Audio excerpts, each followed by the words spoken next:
All right, so today we're diving into The House of My Mother by Sherri Franke. Oh, yeah, this one. Now, you've probably heard of her family. Definitely. Their YouTube channel was 8 passengers. Huge. Yeah.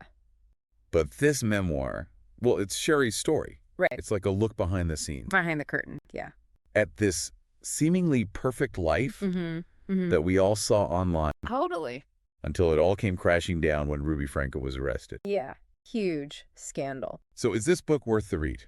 I'd say yes, especially if you're interested in the dark side of influencer culture or stories about resilience after abuse.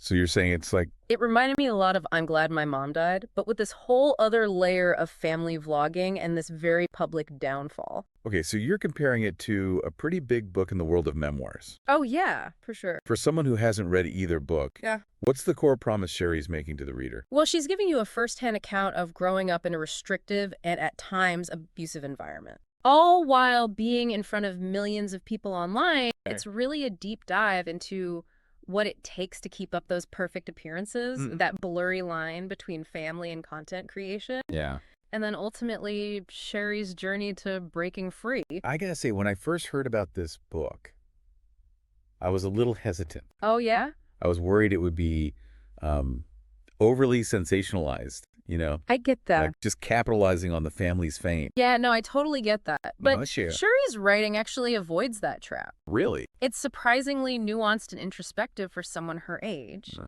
Her voice is really what makes this book stand out. Okay, so what about her voice makes it so unique?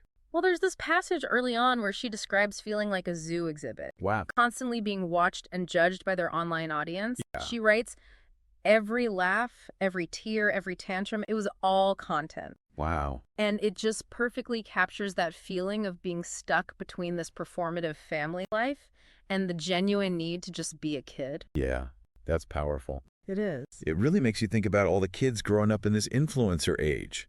Yeah. They're constantly being documented, commodified. And that's a thread that runs through the whole book, this tension between the curated image they presented online and the reality behind closed doors. So we've got this compelling writing style and the unique perspective on influencer culture. But content-wise, what are some of the key things Sherri explores? Sure. What makes this different from just reading a news report about the Frankes? Well, the book really digs into the dynamics of Ruby Franke's parenting style. The Uh, strict rules, the emphasis on obedience, and the punishments that often felt out of proportion. Yeah. She also unpacks the role of Jody Hildebrandt. Right, the family's relationship coach. Yeah, exactly. And how her involvement amplified these existing problems. So you're getting a much deeper look into the family dynamics. Absolutely. Things you wouldn't really get from the headlines. Exactly. But I've seen some criticism online saying the book focuses too much on Jody, I've seen this too. not enough on Ruby's actions. Right. That's a fair point. So is that true? I mean, while Sherri talks about her mom's role, the book mostly focuses on her experience. Okay. How she saw and dealt with these events. Mhm. It's important to remember that this is Sherri's personal story. Right. It's not an objective analysis of her mother's psychology. So this is her memoir, Yeah, not necessarily the full story. exactly. So someone looking for a deep dive on Ruby Franke's motivations Mhm. or a complete account of the legal case, Right. they might not find what they're looking for here. Yeah, this book is about Sherri's journey, Okay. her struggle to understand her upbringing and how she's healing. So we have a good sense of the book's focus and limitations. I think so. But I'm curious, what stood out to you the most about Sherri's story? Honestly, what struck me the most was her vulnerability and honesty in her writing. Okay. She doesn't shy away from the pain, the confusion, the lasting impact of her experiences. Mhm. And despite everything she went through, there's this underlying sense of resilience and hope that really shines through. Yeah, that resonates with me. I'm always drawn to stories of personal strength, Me too. especially overcoming adversity. Yeah, for sure. So how does this book compare to other memoirs dealing with similar themes? Well, like I said earlier, there are some definite parallels to I'm Glad My Mom Died, Right. especially in terms of navigating a complex relationship with an overbearing mother. In the public eye. Exactly. But what sets The House of My Mother apart is the added layer of influencer culture Right. and all the pressure that comes with it. Yeah, it's not just about fame in the traditional sense. Right. It's about this constant need to project an idealized image online. Exactly. And Sherri's story gives us this unique perspective on how that can really mess with family relationships and even mask abuse. Okay, so we've got a powerful personal narrative, a unique perspective on influencer culture, and comparisons to other popular memoirs. Yeah. Now, I want to hear more about those criticisms you mentioned earlier. Some Goodreads reviewers mentioned the timeline feeling a bit disjointed. Yeah. Did you feel that way too? I can see why some people felt that way. Okay. It doesn't always flow in a strictly linear way. It Right. jumps back and forth between different time periods. Yeah. It can be a little jarring at times. Okay, so maybe not the best choice for someone looking for a straightforward chronological account. Right. If you prefer a really structured narrative, this might not be the book for you. Okay. But I do think the jumps in time serve a purpose. Really? How so? They reflect the fragmented nature of trauma and memory. That's interesting. It's Yeah. not always a neat and tidy process Yeah. to piece together these experiences. Especially when dealing with something as complex as family and abuse. Exactly. And some reviewers also felt that certain aspects, like Sherri's relationships with her siblings, Okay. weren't explored in as much depth as they would have liked. So potentially some unanswered questions or a feeling of wanting more detail? Yeah, but it's important to remember how young Sherri was when she wrote this. Okay. She's still processing everything, Right. and she might choose to share more in the future. It's true. We often expect memoirs to be these definitive, all-encompassing accounts. Yeah.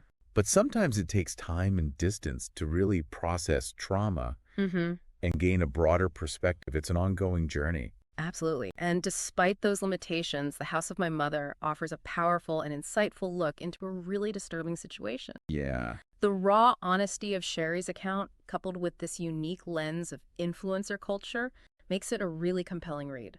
So we've talked about the writing style, the content, the criticisms. Mhm.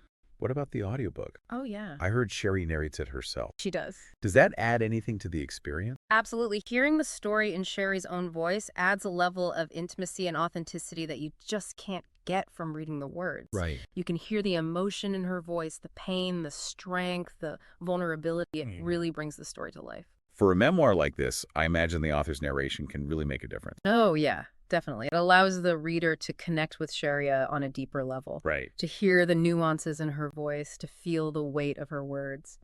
So to wrap things up, who do you think would most benefit from reading The House of My Mother?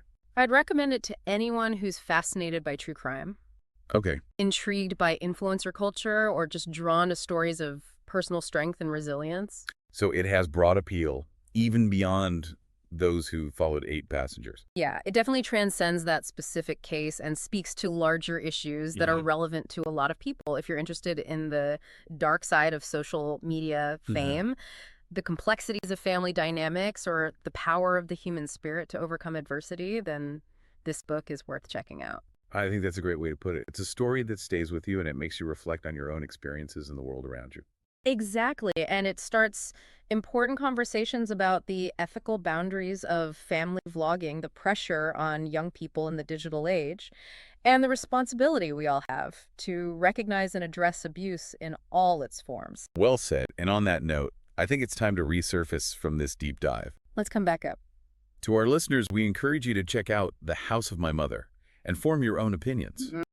It's a compelling read that will stay with you long after you finish the last page. And remember, this is just one perspective on a complex story as you engage with this book. Consider the broader questions it raises, and remember that the conversation about influencer culture, child protection, and emotional abuse is far from over. Thanks for diving deep with us. Until next time. Some Goodreads reviewers mentioned the timeline feeling a bit disjointed. Yeah, I saw those too. Was that your experience? I can see how it could feel that way. Okay. The narrative, well, it doesn't always flow in a straight line. It jumps back and forth between different times, Right. which can be a little jarring. So maybe not the best for someone who wants a straightforward chronological account. Yeah, exactly. If you like a really structured narrative, this might not be the book for you. Okay. However, I do think the jumps in time actually serve a purpose. Okay. How so? Well, they kind of reflect the fragmented nature of trauma Right. and memory. That's a good point. It's not always neat and tidy, It's not, to piece together these kinds of experiences. especially with something as complex as family Right. and abuse. And some reviewers also felt that certain aspects, like Sherri's relationships with her siblings, weren't explored as deeply as they'd hoped. Right, I can see that. So some unanswered questions, maybe. Yeah, potentially. A feeling of wanting more detail. Sure. But it's important to remember that Sherri was pretty young when she wrote this. Right. You know, she's still processing these events. Yeah. And she might share more later on down the line. It's true. We expect memoirs to be these definitive accounts. We do, yeah. Like, it's the whole story. But sometimes it takes time to process trauma and gain some perspective. Absolutely. It's an ongoing journey. And despite these limitations, you still think it's a powerful book. I do. The House of My Mother offers a really insightful look at a very disturbing situation. The honesty of Sherri's account and the whole influencer culture aspect make it really compelling. So we've talked about the writing style, the content, the criticisms. Yeah. What about the audiobook? Oh, the audiobook. And I heard Sherri narrates it herself. She does. Yeah. Does that add to the experience? Oh, for sure. I think hearing the story in Sherri's own voice adds a level of intimacy and authenticity Okay. that you just can't get from the page. You can hear the emotion, the pain, the strength, the vulnerability. It really brings the story to life. For a memoir like this, I imagine the author's narration can really make a difference. Definitely you connect with Sherri on a much deeper level. Right. You hear the nuances in her voice. You feel the weight of her words. Okay, so wrapping up, who do you think would most benefit from reading The House of My Mother? I'd recommend this book to anyone who's fascinated by true crime, intrigued by influencer culture, or drawn to stories of personal strength and resilience. So it really has broad appeal. It goes beyond just the 8 passengers story. It speaks to these larger issues. You know, if you're interested in the dark side of social media fame, the complexities of family, or the power of overcoming adversity, then this book is worth checking out. I think that's a great way to put it. It's a story that really sticks with you. It makes you think about your own experiences and the world around you. And it starts important conversations about the ethical boundaries of family vlogging, the pressure on young people in the digital age, and recognizing and addressing abuse. Well said. And on that note, I think it's time to resurface from this deep dive. Let's come back up. To our listeners, we encourage you to check out The House of My Mother and form your own opinions. Yeah. It's a compelling read that will stay with you long after you finish the last page. And remember, this is just one perspective on a complex story. As you read it, consider the broader questions it raises, and remember that the conversation about influencer culture, child protection, and emotional abuse is far from over. Thanks for diving deep with us. Until next time. It's amazing how one book can spark so many different discussions. Oh, yeah. What are some of the bigger questions it raised for you? Well, it makes you think about the ethics of family vlogging, you know? Yeah. Where's that line between sharing your life and exploiting your kids for views and sponsorships?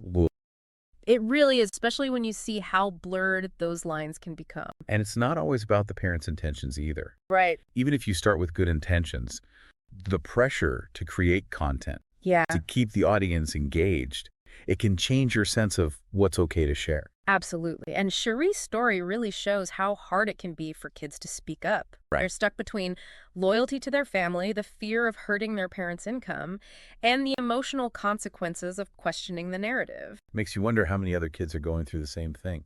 Feeling trapped, feeling like they don't have a voice. It's a scary thought.